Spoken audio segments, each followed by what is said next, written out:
Shri Prabhupada Vishnavam ki jai.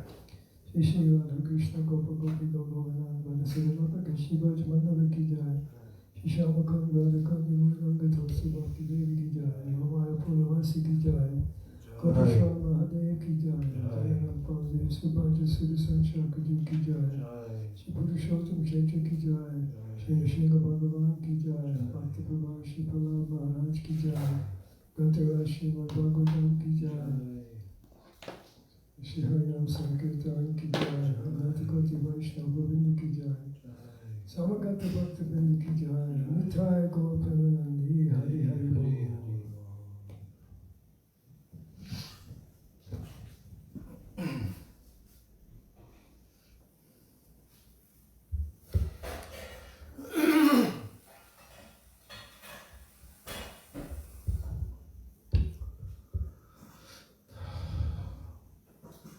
Vandeham Shri Guru Shri Judha Padakamalam Shri Gurun Vaishnavam Shri Rupam Sagrajatam Sahagana Raghunathan Vitam Tam Sajivam Sadvaitam Savadhutam Parijana Sahitam Krishna Chaitanya Devam Shri Radha Krishna Padan Sahagana Lalita Shri Vishakhanvitam Scha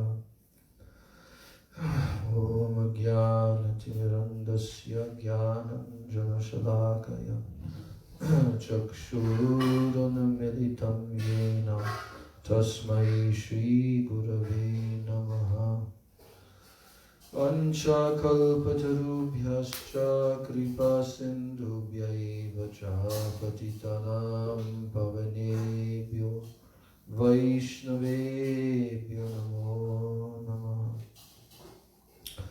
Namo Mahabhadanyaya Krishna Prema Pradayate Krishnaya Krishna Chaitanya Namne Gaura Tishe Nama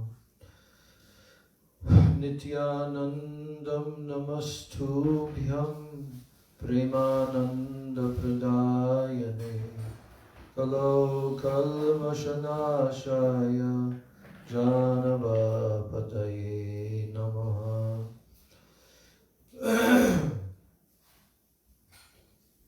Ajanulambita Bhujo Kanakavadato Samkirtanaika Pitaro Kamalaya Taksho Vishwambaro Dvijavaro Yugadharma Palo Vande Jagat Priyakaro Karunavataro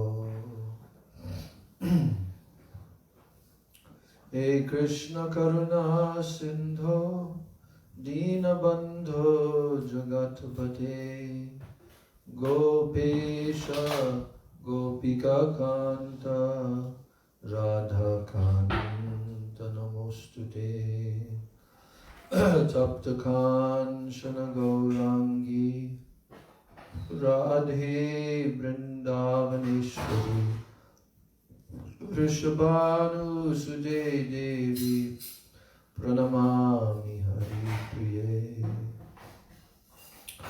Vrindai Tulsi Goodbye Priyai Keshavasyaja Krishna Bhakti Prade Devi Satyavachai Namo Namaha Bhaktya Vihina Aparadha Lakshai Kshiptascha Kamadi Taranga Madhye Kripa Maitvam Sharanam Brahmanna Vrinde Namaste Sharanarvindam Panjatadavaatmakam Krishnam Bhakta Rupa Swarupakam Bhaktavataram Bhaktakyam Namami Bhakta Shaktikam Shri Krishna Chaitanya Prabhu Nityananda Shri Advaita Gadadhar Shivasadi Gaur Bhakta Vrinda. Hare Krishna Krishna Krishna Hare Hare, Hare Rama Rama Rama Hare Hare. Hare Krishna Krishna Krishna Hare Hare, Hare Rama Rama Rama Hare Hare.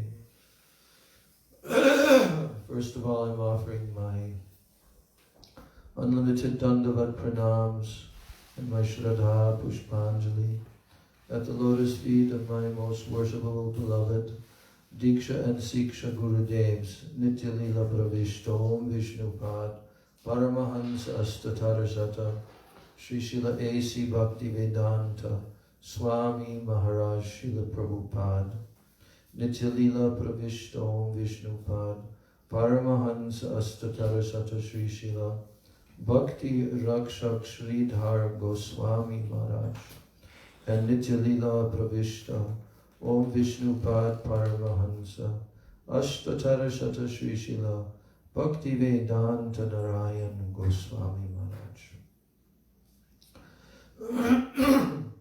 Then I'm offering my unlimited Dandavat pranams at the lotus feet of all of my Sri Sri Rupa Nuga Guru Varga. And I offer my Dandavat pranams to all the Vaishnavas and all the Vaishnavas.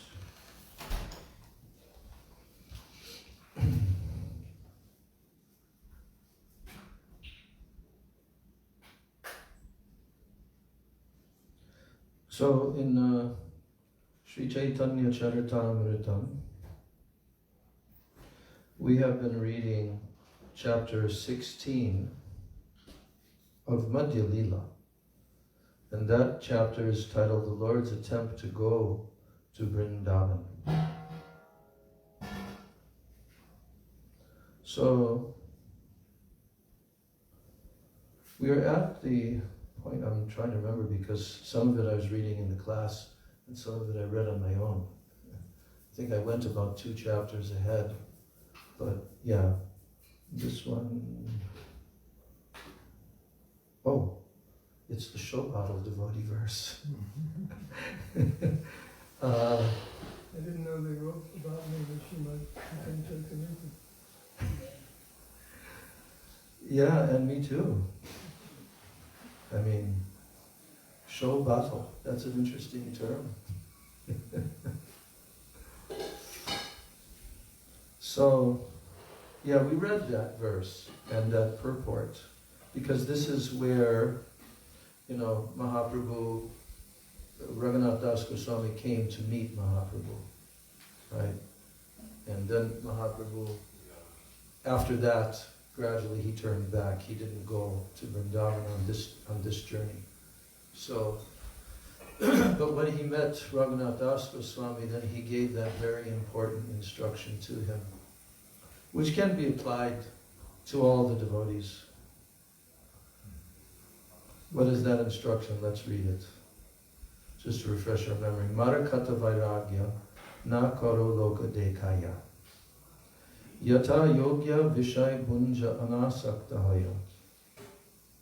Yeah. So, interesting, because for the devotees that are in the householder life stage, this is a relevant instruction. But naturally, Mahaprabhu knows past, present, future, and he knows who Raghunath Das Goswami is. And he's telling him not to be a Shobhadal devotee and become a false renunciant. So, this is the term he used was a monkey renunciation. But actually in the purport, Srila Prabhupada went deeply into the different 2 types of renunciation, which are quoted by Rupa Goswami. And one is called Falgu Vairagya.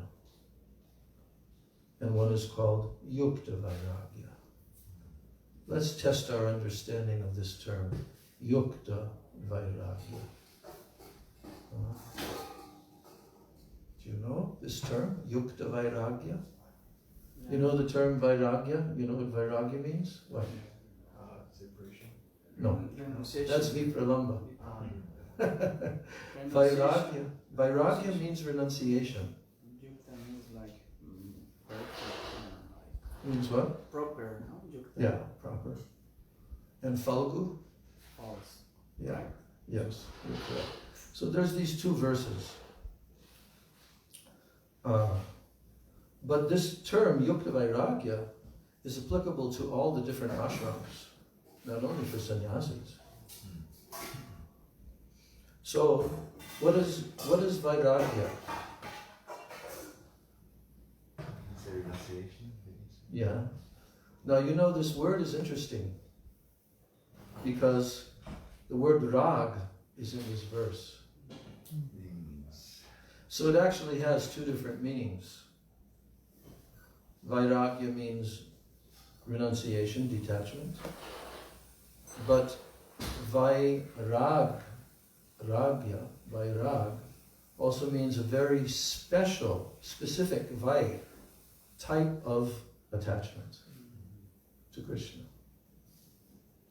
Srila Prabhupada was probably one of the best examples in the modern era of yukta vairagya, in the way that he introduced the Krishna consciousness movement, for the benefit of all the fallen souls. And he adjusted everything, which wasn't even thought about in India previously. I was just listening at noontime when I was taking prasadam to a lecture of Srila Bhakti Rakshak Sridhar Maharaj, and he was talking about how Bhakti Siddhanta Saraswati Thakur, there was a whole topic that came up, and he began to explain how he did things radically different than even the previous acharyas in our line. Why? Because the previous acharyas in our line, they followed certain rules and regulations given, for example, that a Vaishnava should not wear red cloth. This is what he was explaining. And red also means, saffron, like that. Because the Mayavadis, they wear red cloth, quite dark red, orangish. But there's an actual stricture in the Shastras. So all of our renunciates from the time of Chaitanya Mahaprabhu, what color cloth did they wear? Unless they had taken sannyas in the Shankara Sampradaya. No. Those are the sannyasis that took sannyas because Mahaprabhu also wore saffron cloth as a sannyasi. But what about Rupa Sanatan, Sarup Damodar Goswami? They always wear white cloth, right? Now we call it Babaji Vesh, but actually it didn't really even have that. It was the sign of renunciation, just simple white cloth. So Srila Bhakti Siddhanta Saraswati Thakur, he actually reintroduced the sannyas, the process of sannyas according to Vaishnava sannyas, because at that time, anyone who would take sannyas, as Mahaprabhu did, as his guru did, as his param guru Madhavendra Puripad did, they all took sannyas in the Shankar Sampradaya, Shankaracharya, which was a Mayavad Sampradaya. Why did they do that? Because sannyas at that time, it was recognized that by the danda, they had an ekadanda, and by the red cloth. That was in general all throughout India. If somebody had taken sannyas, that was the symbolism of that. So why then did our acharyas, like the 6 Goswamis and so forth, why did they not take the red cloth? Why did they just take the white cloth? Because they didn't want to be proud and identify with the Babaji. Oh, could you use the mic? Yeah, sorry.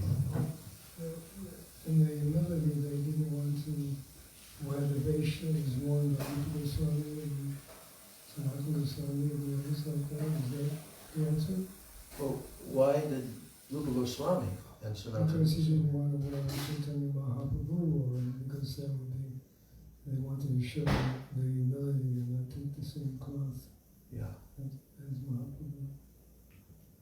Yeah. And Mahaprabhu had a specific reason, as we know.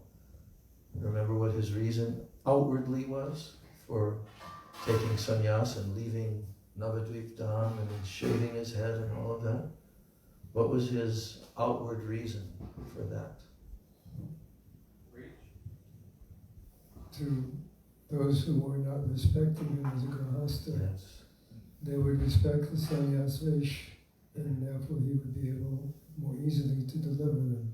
Right, because they're committing offenses, and he was thinking, oh, the purpose of my coming was to deliver them, but now the opposite is happening. They're committing offenses. So then Mahaprabhu decided, based upon this, to take sannyas, because in the Vedic culture, which was quite prominent all over India at that time, was a sannyasi would be so highly respected everywhere. And the symbolism of the sannyasi that people knew was a danda and red cloth. So Mahaprabhu had something to achieve by accepting the red cloth and the danda, of being recognized that yes, he has taken the sannyasa ashram. But Rupa Goswami, Sanatana Goswami, they, as you rightly said, they did not have the same, they were not facing the same set of circumstances as Mahaprabhu was. And they wanted to be nothing but his servants. So they just simply became completely renounced. Tyaktva Turanam in the prayer, 6 Goswamis. Tyaktva Turanam Ashesha Mandalapati Shrenim Sada Tuchavat. Bhutva Dina Ganesha Ko Karunaya Kopina Kantashrito. They simply took simple cloth and loincloth. Why? With the desire to deliver all the fallen conditioned souls. And they gave up all the material aristocracy, right? Mandalapati, they were the servants directly of the king, in a very high position. They gave it up, tuchavat, as completely insignificant. Buddha dina ganesha ko karunaya gopina kantashrito. With this desire to help all the fallen souls, they took simple loincloth and some other vesh. But internally, gopi bhava risamrita dilahari kalola magno mahur. They were completely drowning in the waves of gopi prem, gopi bhava. See? Was the So- loincloth, sorry, was the Yeah. loincloth just no color, the loincloth? Or was it, No, it was just like white, so Chaitanya, he did red and Ekadanda? Yeah. You didn't know that he did No, the I- Ekadanda? We didn't know that. Well, there's a pastime when Mahaprabhu was coming from taking sannyas in Bengal and journeying all the way to Puri, and along the way, just before reaching Puri, they stopped in one place, and who broke the sannyas? Yes. And how many pieces did he break it into? What? 3. 3. Yeah, he broke it into 3. Then he threw it into the river there. Actually, that place is called Dandabanga something. And it was purchased by a disciple of Srila Gurudev Maharaj, and he's established a very nice ashram temple there. Did you ever go there? You ever saw that? So nice, very sweet, right on the river there. So, but Lord Nityananda, Srila Bhaktisiddhanta Saraswati Thakur explained that Lord Nityananda, he broke it into 3 pieces because he's the original Guru Tattva, and he was indicating that in the future, in the Vaishnava Sampradaya, they would have not ekadanda, which was the sign of the sannyasis, but tridanda.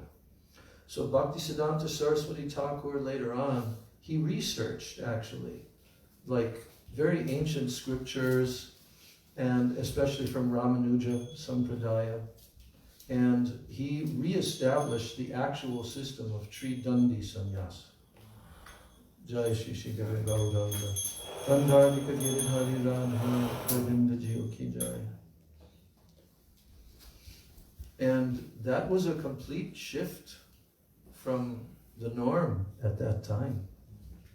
So he had so many different reasons why. Because he also wanted to establish Varnashram, which at that time he called it Daivi Varnashram. So he wanted to re-establish the 4 ashramas and the 4 varnas, but mostly ashram. Gurudev explained. Daivi Varnashram means just simply focusing on the ashram part of Varnashram. Brahmachari Grihastha Vanaprastha Sannyas. And that's why our Srila Prabhupada also introduced that, did he not? Yeah. He introduced it by marrying his disciples and introducing the proper Grihastha ashram. He didn't have a chance while he was on the planet to introduce Vanaprastha, but our Gurudev kind of did, because there was elderly devotees and he gave them saffron cloth in preparation for sannyas, or at least just to be in that ashram, no more connection with women and all of that. And of course Prabhupada introduced sannyas. I remember when there was a discussion going on, Srila Gurudev was inviting some of the senior devotees, like early on in his traveling to the West and preaching, or like 1996 actually, beginning of 97, then Gurudev said he wanted to give sannyas. Actually, it was to me that he said that. And that was very surprising to me and the other devotees at that time. And because there had been so many problems with sannyasis falling in ISKCON for so many years after Prabhupada, and people like Budara, Gopinath, and others, they came into the room and Gurudev wanted them to give their opinion about him making sannyasis. So then they were mentioning like that to him, oh, we think that's no need, no need, because the sannyasa ashram has been gone into ill repute, people don't give the same respect like this because so many have fallen and all of that. Gurudev listened. But he didn't give any conclusion to them. He just went ahead. Because he knew that Daivi Varnashram, you cannot have that without the 4 ashrams. Well, it is ridiculous. Krishna created the 4 ashrams, did he not? He says that in the Bhagavad Gita. So what are you going to adjust and now you're going to make something different than the Supreme Lord has made? No. For advancement of the human culture is required. Varnashram.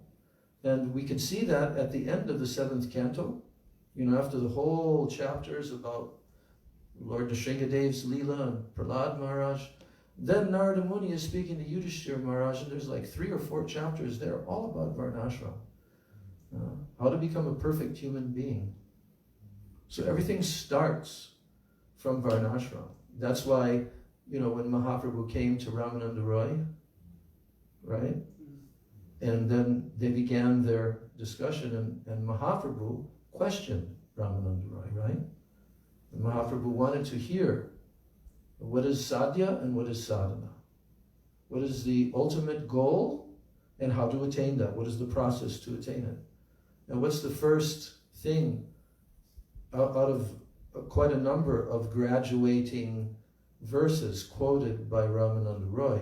What was the first thing? Yeah. He quoted the verse from the Vishnu Purana, which is saying, Varnashrama charavata purushena parak puman vishnur aradyate panta nanya tatto shakaranam. That means, Varnashram acharavata purushena parak puman Vishnur aradyate panta. This is the panta, this is the path that everyone follows, the varnashram, for the worship of Vishnu. Vishnu aradyate panta. This is the path, the panta, of Vishnu aradya. Aradya means worshipping Vishnu. Then he said, then in that verse it says, Nanya tattosha karana. There is no other way to satisfy the Supreme Lord Vishnu other than this. Now, for Mahaprabhu's purposes, his response to that suggestion was, that's external, he said. Eho bahya, age koho ar. This is external, continue speaking further. Age koho ar, go further. And this continued for about 7 or 8 different suggestions by Ramananda Roy. Each time, Mahaprabhu said, this is external. This is external. So one time we were with Gurudev in Hawaii, and this came up on a morning walk, and he was asking the devotees, are you in Varnashram Dharma? And then the devotee would try to answer, well, no, Gurudev, we're not in Varnashram. No, you're in Varnashram. Next, then he would ask the next person. So because the devotees hear about how Varnashram Dharma is external, right? No, we're in Bhakti Dharma. You know, we're not in Varnashram Dharma. They had that impression. So anyway, as Gurudev went around the circle, he asked just 2 or 3 devotees. Then he explained, he said, no, you must be in Varnashram Dharma. You must be. This system is absolutely essential. It's not something that you can opt out of. You know? You must be in one of the 4 ashrams for human advancement of life. But what is the Daivi Varnashram? Then he explained that Bhaktisiddhanta Saraswati Thakur established Daivi Varnashram, which is not really focusing on the Varna Dharma. You know Varna Dharma? Brahmin, Kshatriya, Vaishya, Shudra. That's Varna. Varna means occupational division. Varna. You know. So, but then Gurudev said that Daivi Varnashram is for the purpose of bhakti. Just like Srila Prabhupada, he didn't come to teach Varnashram Dharma, but he came to teach Bhakti Yoga, right? He came to teach Bhakti, he came to give Krishna consciousness, he came to give the wealth and treasure of Chaitanya Mahaprabhu's whole movement. But in order to do that, he had to start from the very first step, the baby step. Okay, now you 2 hippies, you get married. And now you practice the Varnashram Dharma system together. Okay, you practice being householders like that, right? And then he engaged them. Yeah, it was actually a very glorious time because Prabhupada was very proud of what his householder couples, who were actually, they were very quite detached and renounced, you know. There's only one little child that was there, little Saraswati, Shamasundar's daughter, with Malati, right? But otherwise, these 3 householder couples, they did so much preaching. And Prabhupada liked to say, even they were able to do what his godbrothers were not able to do in England, you know, how they opened up England. Of course, that was Krishna's arrangement. The times had changed and they were able to penetrate by doing that. So, you know, Prabhupada, he established brahmachari, grihastha. And then in a few rare cases, then he also made sannyasis. And he knew, he actually knew that they would probably mostly fall down, you know. But he said, it's like on a battlefield, it's called a battlefield commission, you know, battlefield commission. And what is that, you know? Battlefield Commission.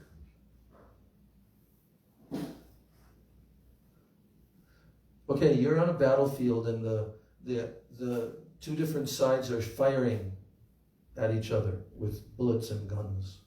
And you're in a foxhole. And you know, everybody, at any moment you can be shot and killed.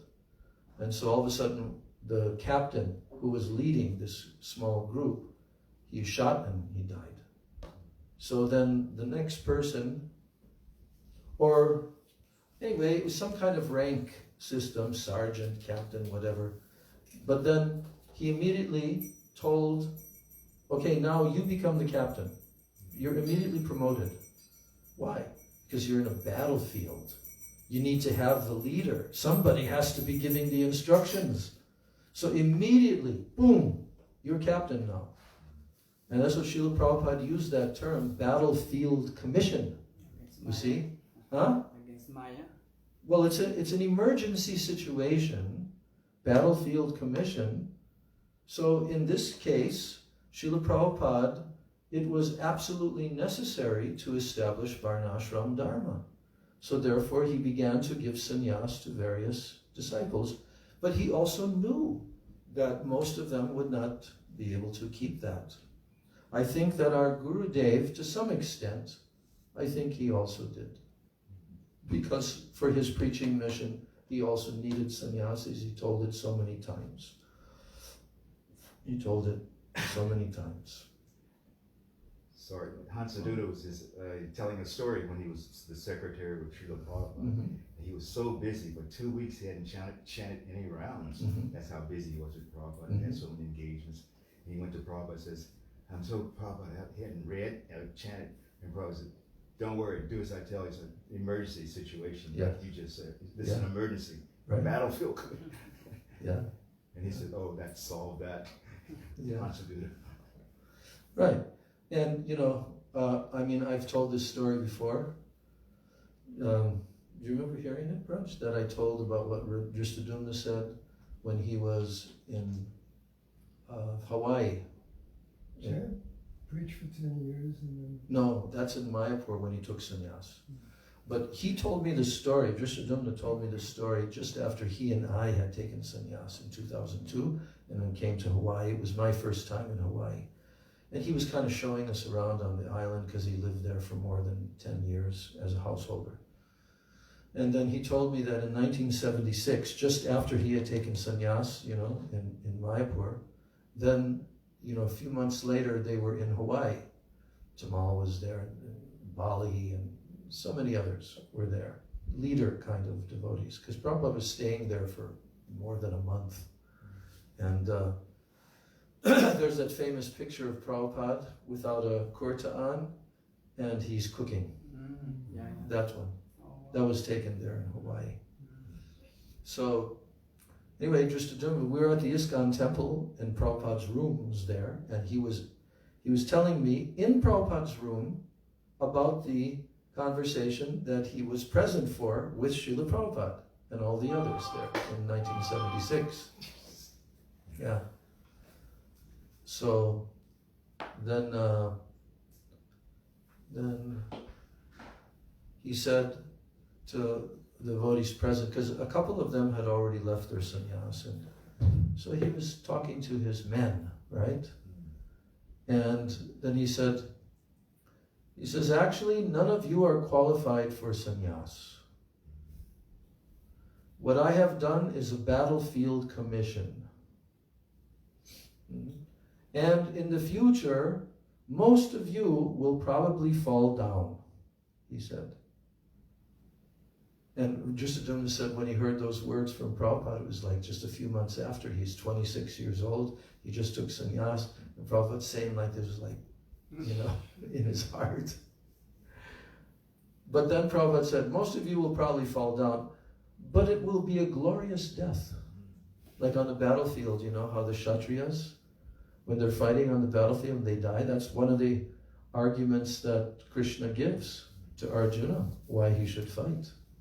Because it's your duty as a Kshatriya, and you will gain the heavenly planets and like this, you know. Prabhupada said it will be a glorious death. So the Varnashram system is essential, absolutely essential. And it's not even so easy for the Kali Yuga persons to even follow that system, even the normal household life system, because Kali Yuga is what? Ocean of faults. Right? That's why at the very end of the Srimad Bhagavatam, at the very end, then Shukadev Goswami says to Maharaj Parikshit, he says, Kalo,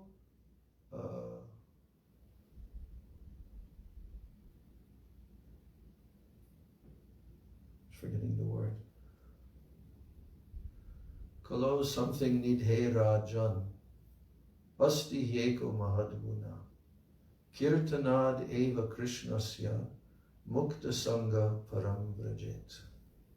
Dosha, dosha means fault. Kaler dosha nidhe rajan. O king, Kali Yuga is an ocean of faults. So many faults in Kali Yuga. But asti yeko mahadguna. There is one very, very great quality, mahadguna, in this Kali Yuga. Even though it's a complete ocean of faults, but there's one mahadguna, very great quality. And what is that? Kirtanad eva krishnasya. Just by doing Krishna kirtan, mukta sangha param brajet, one can be delivered from all of these faults and can go to the supreme eternal abode. That's statement at the end of Srimad Bhagavatam.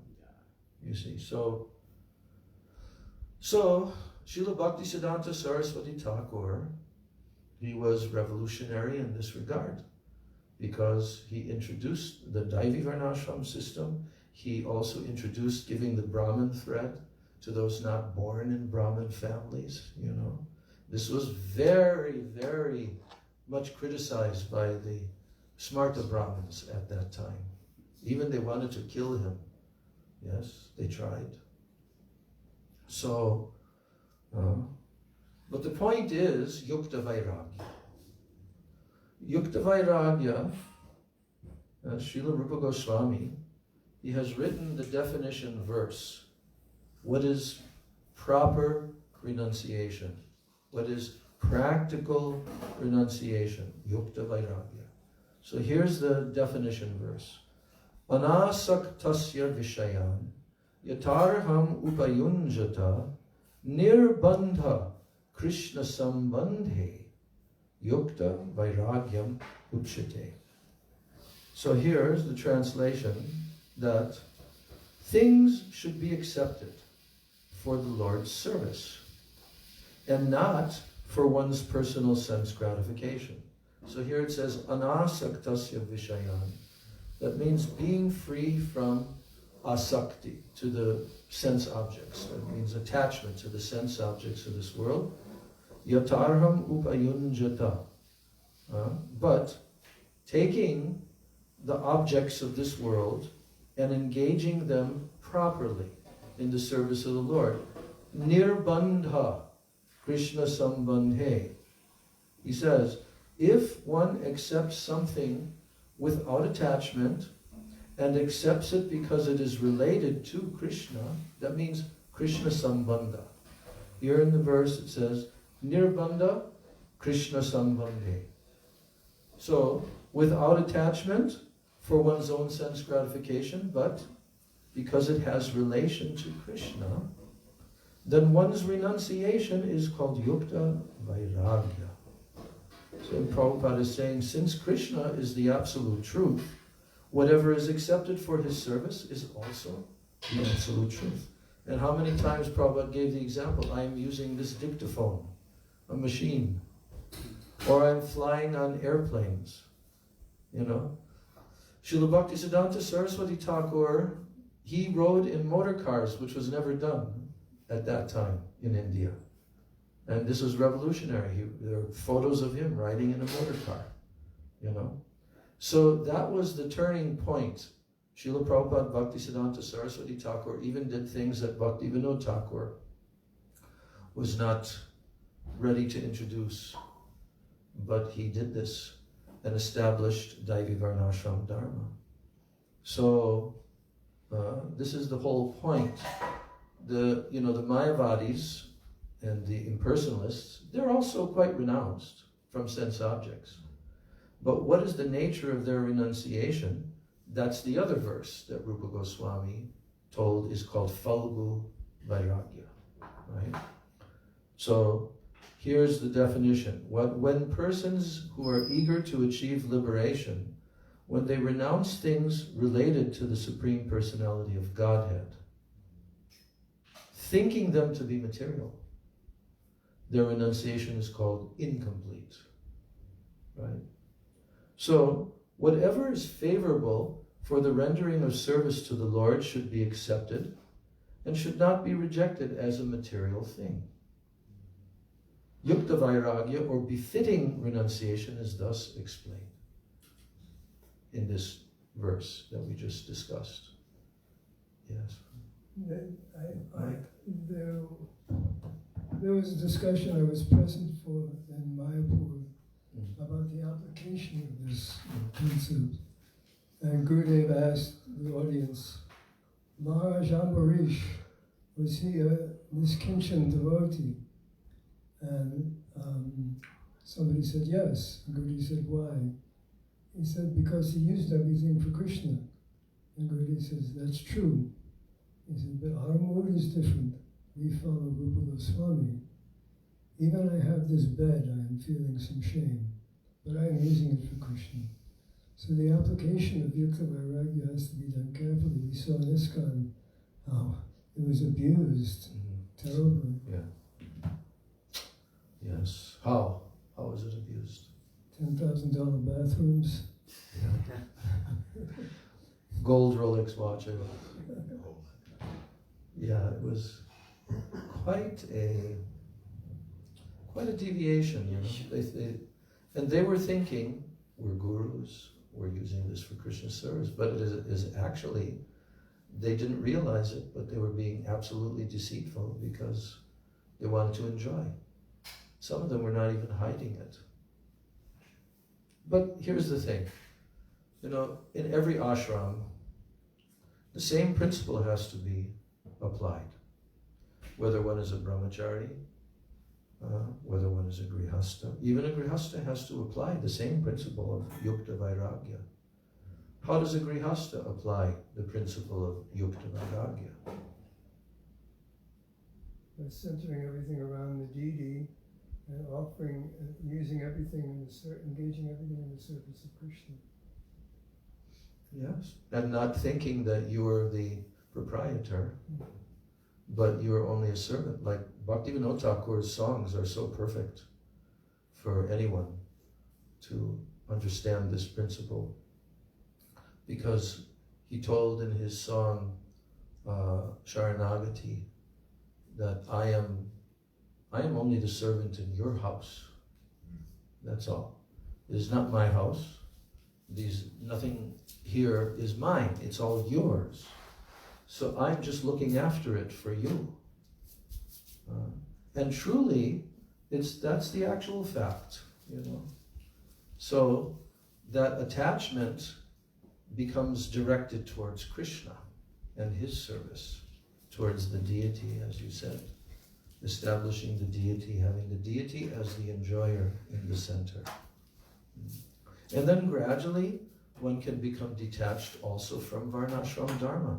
And that's part of the progression in Mahaprabhu's conversation with Ramananda Rai. So, in this way, we spoke a few words about the proper understanding of renunciation and Varnashram. But ultimately, we have to give up this body. Everyone's going to face, whether you're in whatever ashram you're in, when it's time for you to give up your body, you have to have developed this consciousness that this does not belong to me. It is Krishna's. Everything belongs to Krishna. You have to live actually in this consciousness. So it's not so important externally whether one is in this ashram or that ashram. That's not the important thing. The important thing is absolute dedication. Absolute dedication. And especially in Guru Seva. Because Guru is giving instruction. You should live like this. You should devote yourself like this. You should take sannyas. Even when Gurudev was told by his Guru Maharaj he wanted him to accept sannyas, and then Gurudev told him, you can do whatever you want. This body belongs to you. Everything is yours. If you want to keep me naked, that is fine. If you want to make me a sannyasi, that is fine. You see? So the main principle is absolute surrender and dedication. And then our Krishna consciousness can develop very nicely. Gaur Premanam. Hari Hari Hari. Vanshaka Vidurvascha Tika Sindhu Vedaka Patikanam